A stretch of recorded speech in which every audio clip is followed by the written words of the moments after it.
If you could kind of introduce yourself and tell us a little bit about your enterprise or business to begin with. Yeah, that's fine, sure. So my name's Lex. I'm currently working at KPMG as a consultant in financial services. So at present, outside of work, I actually run a social enterprise called Capital Moments with a number of others, some of my friends. So essentially what the Capital Moments do, we promote commercial awareness to young people, and whether they be students, graduates or young professionals. And we do this through a number of different methods. We have a website where we allow our young people to write about different ideas and topics, whether that be politics, business, or even lifestyle issues, whether that be fashion, football, etc.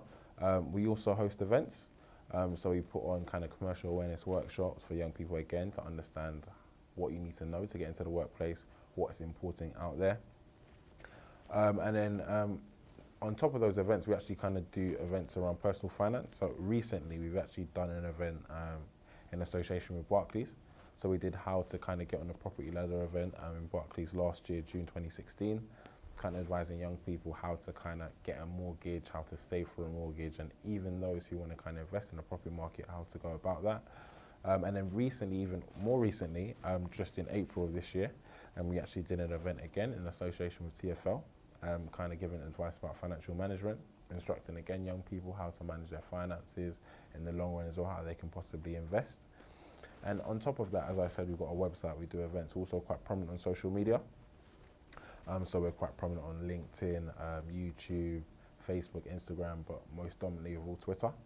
So we do disseminate a lot of news on our Twitter page, and we've been quite prominent as of recent, because you've seen quite a big turn in particularly the past year or so in political events. So around Brexit, we kind of broke down the election night, how things went down, which areas voted remain, which areas voted leave. On top of that as well, later in the year in 2016, we saw Donald Trump win the presidential election over the pond in the States. We went through that as well, going through that whole process, and even more recently, just last week, where we saw another election in the UK, and we've ended up with a hung parliament. We were quite prominent again, instructing young people about what's going on. So it was meant to be a nutshell. I've kind of gone into one, but yeah, that's Capital Moments in itself.